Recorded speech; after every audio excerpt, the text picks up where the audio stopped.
Everyone, welcome back to our YouTube channel किताबों की पाठशाला। आज हम पढ़ने वाले हैं क्लास 12th की पॉलिटिकल साइंस के अध्याय 5 कांग्रेस प्रणाली, चुनौतियां और पुनर्स्थापना। ओके, ये वीडियो इस चैप्टर का पार्ट 2 है। पार्ट 1 हमने ऑलरेडी बना दिया है, आपको वो हमारे इस चैनल की प्लेलिस्ट में जाकर मिल जाएगा और डिस्क्रिप्शन बॉक्स में भी उसका लिंक मैं दे दूंगी। तो चलिए पार्ट 2 को समझना शुरू करते हैं। देखो फ्रेंड, ये जो वीडियो हम देख रहे हैं ये हमारे चैप्टर 5 का भाग नंबर 2 है और ये आपको तभी समझ में आएगा जब आप पहले ही भाग नंबर 1 को अच्छे से समझ गए होंगे। ओके, या फिर आप समझ लोगे तभी आप पार्ट 2 पे आना, ताकि आपको अच्छे से समझ में आ जाए। ओके, तो चलिए देखते हैं, एक बार थोड़ा सा रिवाइज करते हैं कि पार्ट 1 में हमने क्या पढ़ा। देखो, हमने देखा कि जब हमारा देश आज़ाद होता है तो पहले प्रधानमंत्री बनते हैं हमारे पंडित जवाहरलाल नेहरू। ओके, और ये बहुत लंबे समय तक कार्यरत रहते हैं और 1964 में जाकर इनकी मृत्यु हो जाती है। अब जैसे ही इनकी मृत्यु हो जाती है तो कांग्रेस के ही ये नेता थे, कांग्रेस के ही लीडर थे। ओके, तो कांग्रेस के सामने प्रश्न आ जाता है कि अब अगला नेता, अगले प्रधानमंत्री कौन बनेंगे। ओके, तो सबकी नजर जाती है लाल बहादुर शास्त्री पर और फिर नेहरू जी के बाद प्रधानमंत्री बनते हैं लाल बहादुर शास्त्री जी। ओके, पर ये बहुत कम समय के लिए प्रधानमंत्री बन पाते हैं क्योंकि 2 वर्षों के उपरांत ही इनकी भी मृत्यु 1966 में हो जाती है। ओके, अब वापिस से कांग्रेस के सामने यही सवाल आ जाता है कि अब प्रधानमंत्री कौन। तो फिर कुछ चीज़ें होती है और उसके बाद प्रधानमंत्री के रूप में, अगले लीडर नेता के रूप में इंदिरा गांधी को चुना जाता है, जो कि कौन थी? जवाहरलाल नेहरू की पुत्री थी। ओके, तो इनको प्रधानमंत्री के रूप में चुना जाता है। तो अब बनती है लीडर इंदिरा गांधी। अब यहाँ तक हमने पार्ट 1 में देखा था।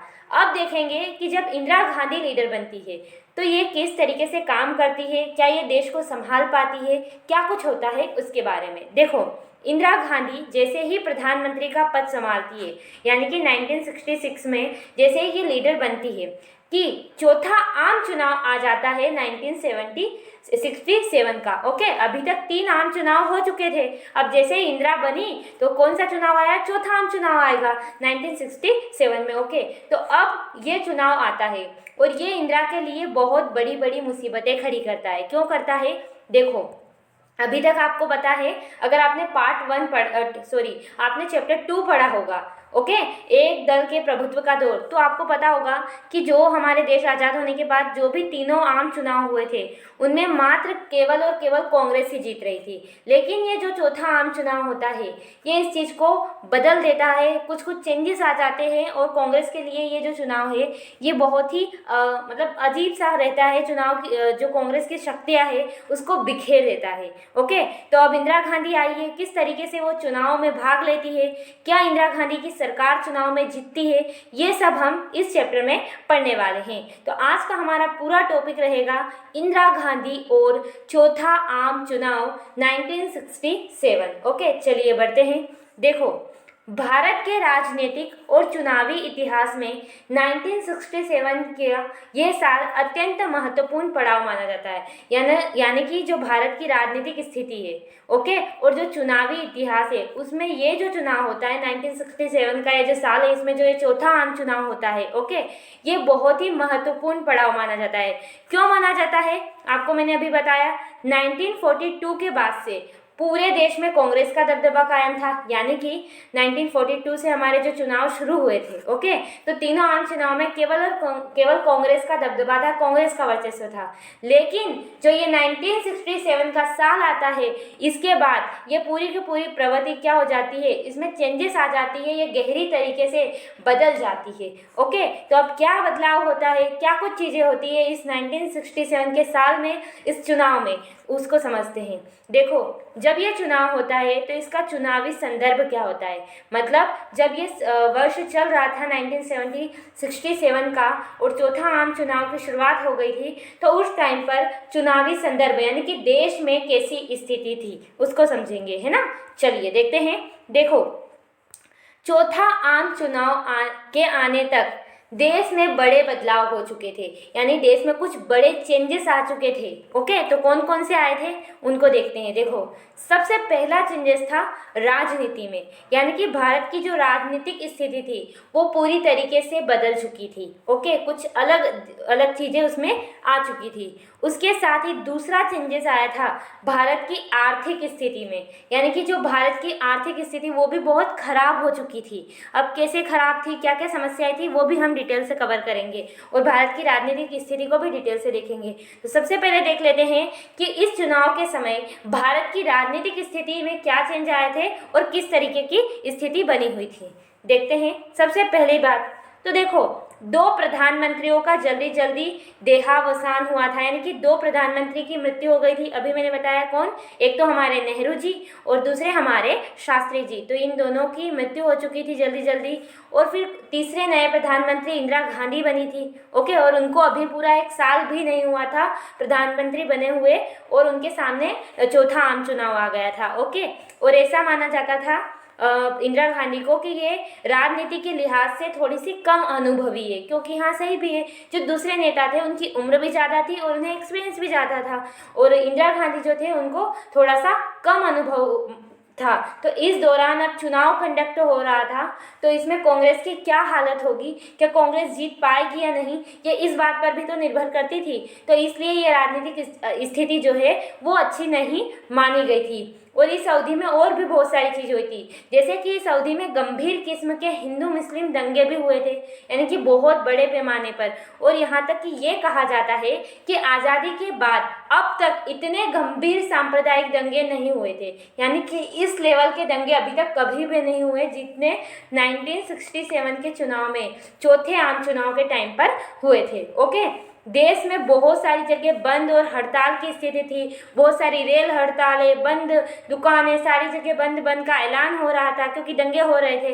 तो ऐसी स्थिति में चुनाव आया था और प्रधानमंत्री को भी 1 वर्ष ही हुआ था अभी बने हुए, और वो भी एक लेडीज प्रधानमंत्री थी। तो किस तरीके से इस पूरे इस माहौल में चुनाव हुआ और क्या नतीजा आए वो हम देखेंगे, पर उससे पहले हम देखते हैं राजनीतिक स्थिति समझ ली। अब आर्थिक स्थिति को देखते हैं कि इस चुनावी संदर्भ में आर्थिक स्थिति किस तरीके से थी, देश की आर्थिक हालत क्या थी। ओके, देखो आर्थिक स्थिति, देश में गंभीर आर्थिक संकट था, यानी देश की जो इकोनॉमी थी वो बहुत खराब हो चुकी थी, आर्थिक संकट आ चुका था, पैसों की तंगी आ चुकी थी। ओके, ये कह सकते हैं हम। मानसून की असफलता, व्यापक सूखे की स्थिति। देखो, मानसून असफल हो गया था, यानी कि बारिश अच्छे से नहीं हुई थी, जिसकी वजह से बड़े पैमाने पर सूखा आ गया था, सूखे की स्थितियाँ आ गई थी। तो इससे भी देश को काफ़ी खतरा है, क्योंकि देखो भारत की जो जनता है वो पूरी तरीके से उस टाइम पर कृषि पर ही निर्भर थी। ओके, और कृषि ही सूखी रह जाए, अगर कृषि से ही कुछ भी उत्पादन नहीं हो तो आर्थिक संकट आना तो तय है। तो उस टाइम पे आर्थिक संकट आ गया था, मानसून भी असफल हो गया था, जिसकी वजह से खेती की पैदावार में काफ़ी गिरावट आ गई और गंभीर खाद्यान्न संकट, यानी कि खाने की जो वस्तुएं है उसमें संकट उत्पन्न हो गया था। ओके, विदेशी मुद्रा भंडार में कमी आ गई थी, यानी कि विदेश की मुद्रा हमारे पास पूरी तरीके से खत्म हो चुकी थी। ओके, और औद्योगिक उत्पादन और निर्यात में गिरावट के साथ खर्चे में भारी बढ़ोतरी हुई थी, यानी कि जो औद्योगिक क्षेत्र है उसमें भी भारी खर्चा हुआ था, और जो निर्यात है उसमें काफ़ी गिरावट आ गई थी, जिससे हमारी इकोनॉमी बहुत खतरे में थी। आर्थिक स्थिति की विफलता के कारण कीमतों में तेजी से इजाफा हुआ, यानी कि जब आर्थिक स्थिति विफल हो चुकी थी, ओके, तो जो वस्तुओं की कीमत है वो बहुत बढ़ने लगी। जैसे अभी पेट्रोल की कीमत बढ़ रही है, उस टाइम पर भी इसी तरीके से बहुत ज़्यादा हर वस्तुओं की कीमत क्या होने लग गई थी, बढ़ने लग गई थी। ओके, उसके साथ बेरोजगारी बढ़ी, देश में आर्थिक स्थिति पूरी तरीके से बिगड़ गई। और उस टाइम पे क्या किया इंदिरा गांधी की सरकार ने, शुरुआती फैसलों में ही रुपए का अवमूल्यन यानी कि उस पैसे की कीमत डिसाइड की। किस हिसाब से? अमेरिकी डॉलर के हिसाब से।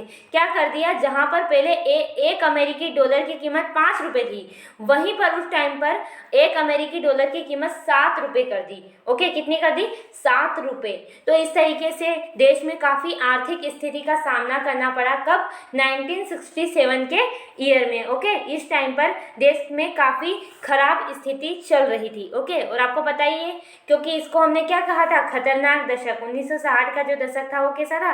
खतरनाक दशक। तो ये सारी चीज़ें उस टाइम पर चल रही थी। अब ऐसी स्थिति में कांग्रेस को चुनाव लड़ना था और जितना भी था और लीडर बनी हुई थी इंदिरा गांधी। अब इस स्थिति का फायदा विपक्षियों ने भी उठाया। विपक्षी का मतलब है जो अन्य पार्टियां थी। ओके, उन्होंने भी, जो कांग्रेस के अलावा छोटी छोटी पार्टियां थी, उन्होंने इसका फायदा उठाया। उन्होंने सोचा कि ये अच्छा टाइम है, अभी देश में हालत इस तरीके से हैं और कांग्रेस हर बार जीत रही है, तो ये अच्छा टाइम है कांग्रेस को कहीं ना कहीं हिलाने का, यानी कि उसकी जड़ को खोदने का और अपना स्थान बनाने का। ओके, तो इसीलिए कांग्रेस के जो अन्य कांग्रेस के अलावा जो अन्य राजनीतिक दल थे, उन्होंने एक नया कॉन्सेप्ट अपना लिया और उसका नाम दिया गैर कांग्रेसवाद। अब यही समझेंगे कि गैर कांग्रेसवाद क्या है और ये कांग्रेस के लिए किस तरीके से एक खतरा बना। ओके, देखो समझते हैं गैर कांग्रेसवाद को। गैर कांग्रेसवाद में क्या हुआ, जो भी कांग्रेस की विरोधी पार्टियां थी, ऑफ कोर्स कांग्रेस अगर जीत रही है तो जो भी विपक्ष होंगे वो विरोधी होंगे, तो विरोधी पार्टियों ने महसूस किया कि कांग्रेस तभी खत्म हो सकती है या तभी कांग्रेस को हराया जा सकता है जब उसके वोट बट जाए, यानी कि अलग अलग हो जाए उसके वोट। ओके, ही कांग्रेस को सत्तासीन हो सकती है। इसी के माध्यम से क्या हो सकती है, कांग्रेस सत्तासीन हो सकती है, सत्ता से अलग हो सकती है।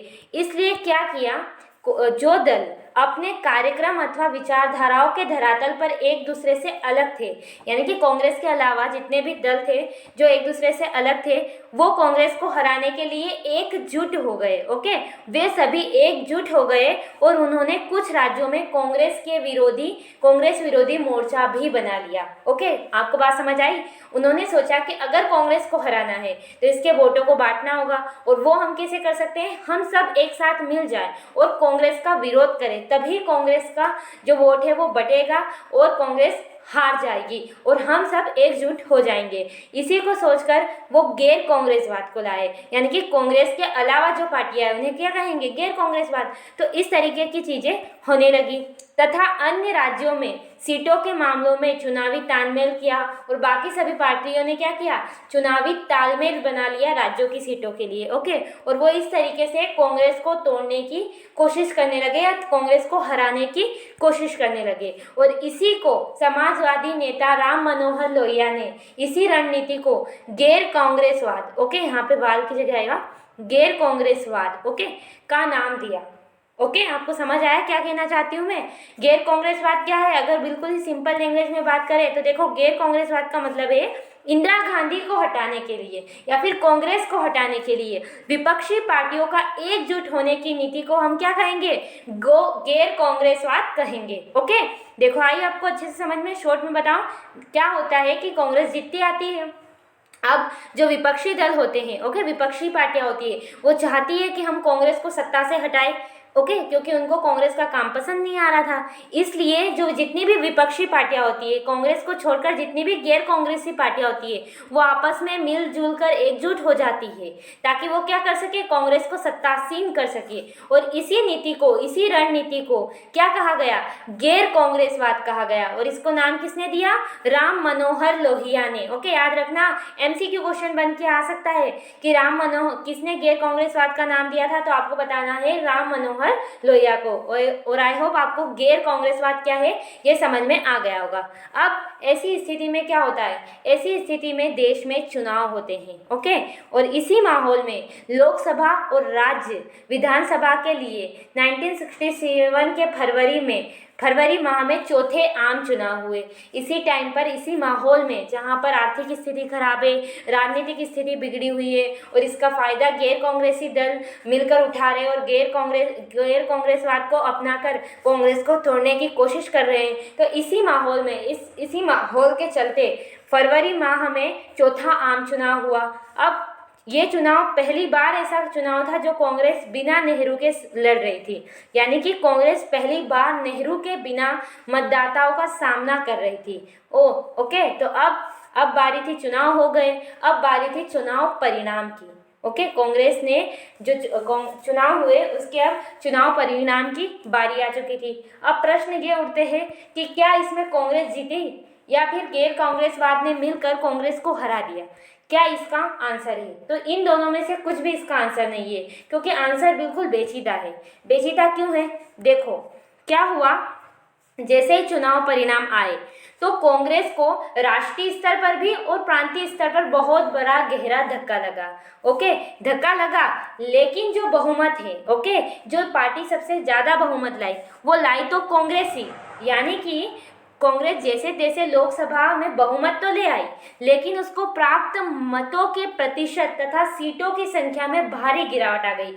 यानी कि कांग्रेस जीती तो सही, लेकिन उसको उतने वोट नहीं मिले, उतनी सीटें नहीं मिली जितनी अब से पहले के चुनाव में, अब से पहले के आम चुनाव में मिलती आ रही थी। ओके, तो ये इस तरीके का परिणाम कांग्रेस के लिए निकल कर आया इस चुनाव से, जिसकी वजह से कांग्रेस को बहुत बड़ा धक्का लगा। और ये चुनावी नतीजे भारतीय राजनीति के लिए भी बहुत ही अद्भुत साबित हुए, क्योंकि इस तरीके का रिजल्ट अभी तक नहीं आया था। अभी ओनली ऑन कांग्रेस ही जीत रही थी। अब से पहले कांग्रेस को कभी ना तो इतने कम वोट मिले थे जितने वोट इस चुनाव में मिले ना ही इतने कभी कम वोट मिले थे और ना ही इतनी कम सीटें मिली थी। तो ये बहुत ही हमारे राजनीतिक माहौल और कांग्रेस के लिए अलग ही तरीके के रिजल्ट निकल कर आए थे। और इसी स्थिति को देखकर जो उस टाइम के राजनीतिक पर्यवेक्षक थे, ओके, उन्होंने इस चुनाव को राजनीतिक भूकंप की संज्ञा दे दी। यानी कि उन्होंने कहा कि ऐसा पहली बार हो रहा है भारत में कि कांग्रेस को इतनी कम वोट और इतनी कम सीटें मिल रही है। तो इस तरीके से चुनाव के परिणाम आए।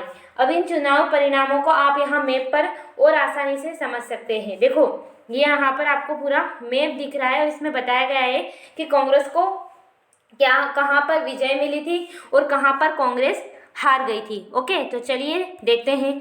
कांग्रेस को 7 राज्यों में बहुमत नहीं मिला। ओके, 7 ऐसे राज्य थे जहां पर कांग्रेस को बहुमत नहीं मिल पाया था। ओके, और उसके अलावा यहाँ पर आप मैप में बिल्कुल ध्यान से देखना, मैं आपको बताऊंगी। ओके, उसके अलावा क्या हुआ था, 2 अन्य राज्यों में दल बदल के कारण यह पार्टी सरकार नहीं बना पाई थी। ओके, अब ये दल बदल क्या है ये हम इसी वीडियो में देखेंगे, बहुत ही इंटरेस्टिंग टॉपिक है। ओके, दल बदल किसे कहते हैं ये समझाऊंगी।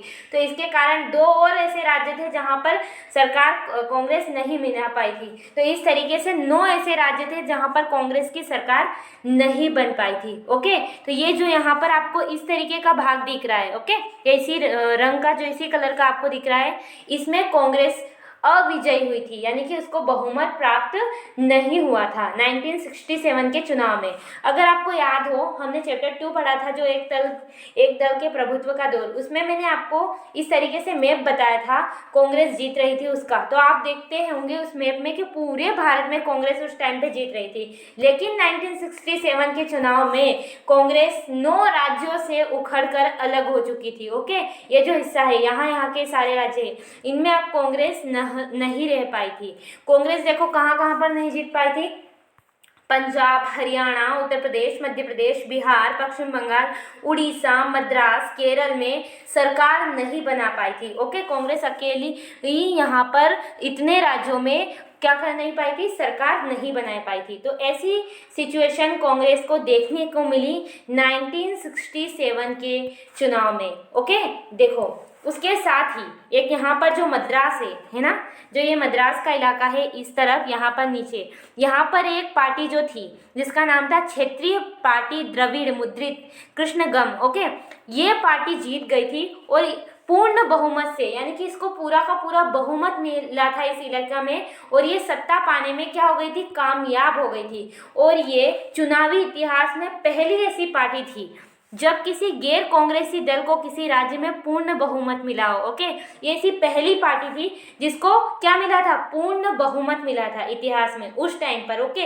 इससे पहले कांग्रेस के अलावा ऐसी कोई पार्टी नहीं थी जिसको क्या हो, पूर्ण बहुमत मिला हो। लेकिन 1967 के चुनाव में इस पार्टी को, ओके, क्षेत्रीय पार्टी द्रविड़ मुद्रित को पूर्ण बहुमत मिल गया था। कहाँ पर, मद्रास में। ओके, तो ये लाइन आप ध्यान रखना, क्वेश्चन बन के आ सकता है कि कौन सी ऐसी पार्टी थी जिसे मद्रास प्रांत में पूर्ण बहुमत मिला था।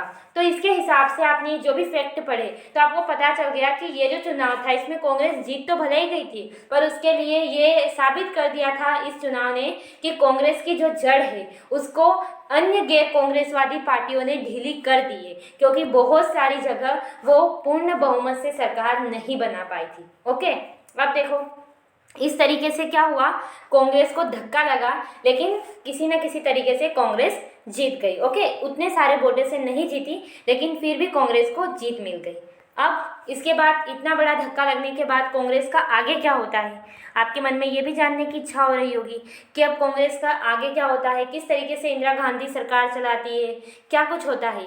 तो ये अभी नहीं देखेंगे हम, ये हम अपने पार्ट 3 में देखेंगे। ओके, उसमें हम समझेंगे कि कांग्रेस का विभाजन होता है, क्या होता है। इसके बाद कांग्रेस का विभाजन हो जाता है, यानी कि कांग्रेस टूट जाकर 2 टुकड़ों में बढ़ जाती है। ओके, कांग्रेस 2 टुकड़ों में बढ़ जाती है। तो किस तरीके से कांग्रेस का विभाजन होता है, ओके, क्या कुछ उस विभाजन की प्रक्रिया रहती है, क्या ऐसे कारण होते हुए जिसकी वजह से कांग्रेस पूरी तरीके से टूट जाती है, इन सब के बारे में हम अपने पार्ट 3 में पढ़ेंगे। पर उससे पहले 2 मुख्य बिंदु या 2 मुख्य कॉन्सेप्ट को समझ लेते हैं जो इस चुनाव से निकल कर आए थे। कौन कौन से कॉन्सेप्ट है वो, पहला तो है गठबंधन और दूसरा है दल बदल। अभी इसका नाम मैंने लिया था ना, बस अभी हम इसको समझने वाले हैं। ओके, तो 2 कॉन्सेप्ट जो थे वो 1967 के इस चुनाव से निकल कर आए थे। तो इन दोनों को समझते हैं, बिल्कुल ध्यान से देखना, क्योंकि 3 मार्क्स में क्वेश्चन बन के आता है कि राजनीतिक गठबंधन क्या है या राजनीतिक दल बदल क्या है। तो आपको अच्छे से मैं समझाऊंगी, बिल्कुल अच्छे से एक्सप्लेन करूंगी, तो आपके माइंड में बैठ जाएगा, तो आपको कुछ भी रखना नहीं पड़ेगा। तो सबसे पहले शुरुआत करेंगे गठबंधन को समझने की कि गठबंधन क्या होता है। ओके, चलिए देखते हैं।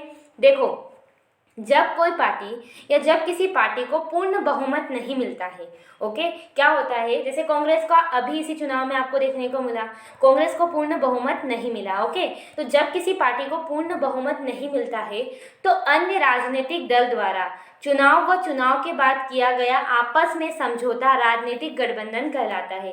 क्या मतलब है, देखो बहुत बार क्या हो जाता है, कोई एक पार्टी पूर्ण बहुमत नहीं ले आती, यानी कि जितने सीटें चाहिए सरकार बनाने के लिए उतनी सीटें कोई पार्टी नहीं ले पाती है, तो बहुत सारी पार्टियां मिलकर क्या करती है, सरकार बनाती है, आपस में समझौता करती है, आपस में गठबंधन बनाती है, जुड़ती है।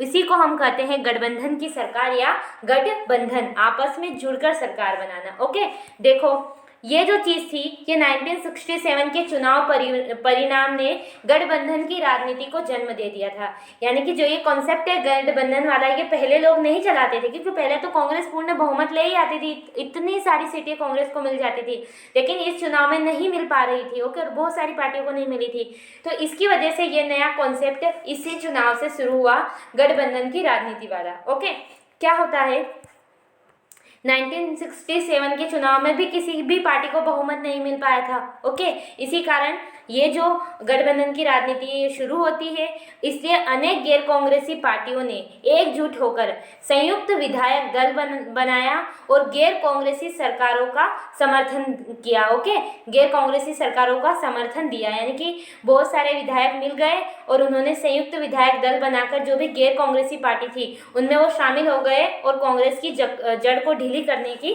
कोशिश करने लगे, यानी कि खुद की सत्ता बनाने की कोशिश में जुड़ गए और कांग्रेस को सत्तासीन करने की कोशिश में लग गए। ओके, तो ये है गठबंधन, यानी कि आपस में बहुत सारी पार्टियां जुड़ने लग जाती है। जैसे मिसाल के लिए आप एक उदाहरण ले सकते हैं कि बिहार में एक पार्टी बनी थी संयुक्त विधायक दल की, जो कि 2 तरीके के लोगों से, 2 तरीके की पार्टियों से मिलकर बनी थी। ओके, वहां पर सरकार बनाई गई थी, संयुक्त विधायक दल की सरकार, उसमें 2 तरीके की पार्टियों के लोग थे। एक तो समाजवादी पार्टी कि एसएसपी और पीएसपी, यानी कि 2 तरीके के समर्थन वाले 2 तरीके के दलों ने मिलकर एक सरकार बनाई, तो इसी सरकार को हम कहते हैं गठबंधन सरकार या गठबंधन की राजनीति या गठबंधन। आई होप आपको समझ आया होगा। अगर मैं बिल्कुल एक शब्द में इसको समझाने की कोशिश करूँ, सॉरी एक लाइन में, तो गठबंधन क्या है? गठबंधन यानी कि बहुत सारे राजनीतिक दलों का मिलना क्या कहलाता है?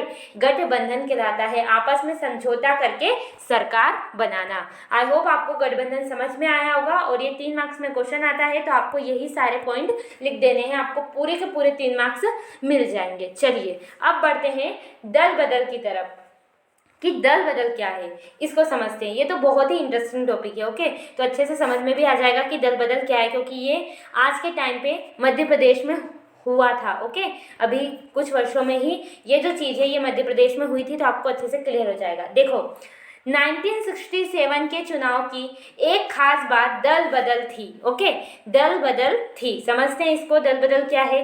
देखो क्या होता है, जब कोई प्रतिनिधि किसी खास दल के चुनाव चिन्ह को लेकर चुनाव लड़े और जीत जाए, यानी कि कोई भी प्रतिनिधि हो जो किसी खास दल से चुनाव लड़ता है और चुनाव जीत जाता है ना, नॉर्मल सी बात है। चुनाव लड़ेगा तो चुनाव जीतेगा। अब चुनाव जीत जाता है और चुनाव जीतने के बाद इस दल को छोड़कर, यानी कि जिस दल से वो चुनाव लड़ा उसको छोड़कर किसी दूसरे दल में शामिल हो जाता है, तो हम उसे कहते हैं दल बदल। ओके, तो इसे दल बदल कहते हैं। अब मैंने बोला ये मध्य प्रदेश का ही, इससे आपको समझ में आ जाएगा, मध्य प्रदेश का ही एक उदाहरण है। उदाहरण है ज्योतिरादित्य सिंह सिंधिया का।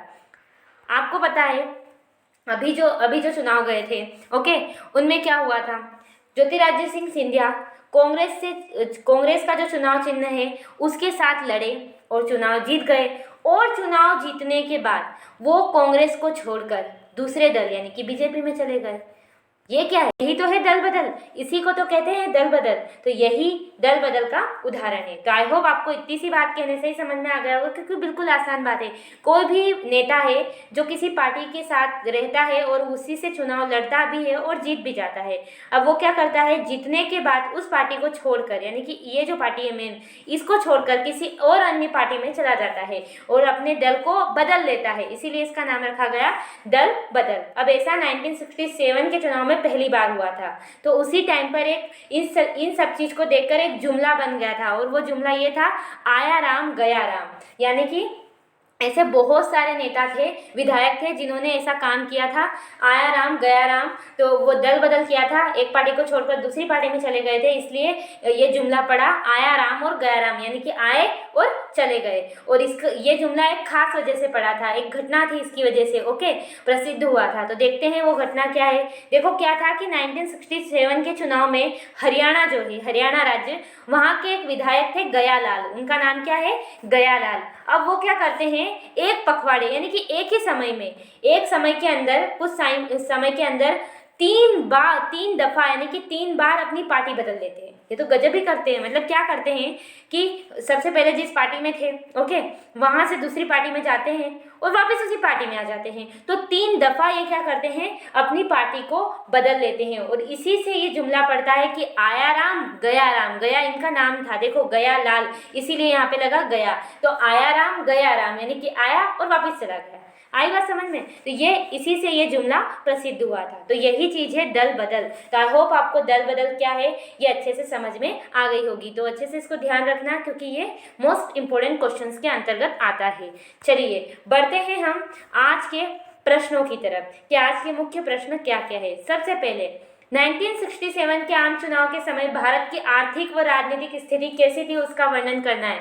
अच्छी नहीं थी तो क्या क्या चीज़ें थी, कौन कौन सी चीज़ें अच्छी नहीं थी, ये सारी आपको बतानी है। मैंने अच्छे से इसमें क्लियर किया हुआ है। ओके, उसके बाद गैर कांग्रेसवाद क्या है, ये भी मैंने आपको बताया कि जितने भी दूसरी विपक्षी पार्टियां थी वो कांग्रेस को हराने के लिए एकजुट हुई और इसी को गैर कांग्रेसवाद कहा जाता है।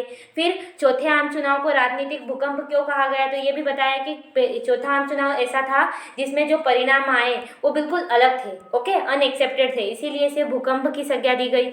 उसके बाद किस गैर कांग्रेसी दल को किसी राज्य में पूर्ण बहुमत मिला था, तो मैंने बताया ना, ये मद्रास जो राज्य था, ओके, वहाँ पर द्रविड़ नाम की जो पार्टी पार्टी थी उसको पूर्ण बहुमत मिला था इतिहास में, पहली बार चुनावी इतिहास में भारत के।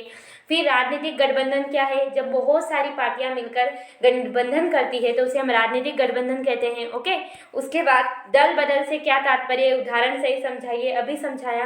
तो ये सारे प्रश्न आपके लिए बहुत इंपॉर्टेंट है। अगर आप इन सभी क्वेश्चंस को हल कर पा रहे हैं, इसका मतलब आज का ये वीडियो आपको समझ आया। अगर आप हल कर पा रहे हैं तो प्लीज़ मुझे कमेंट में बताएं कि यस, हमें सारी चीज़ें समझ आ गई। अगर वीडियो अच्छा लगा हो तो प्लीज़ वीडियो को लाइक कर देना, शेयर कर देना, subscribe this channel. Thanks for watching, धन्यवाद। मिलते हैं अपने अगले वीडियो में।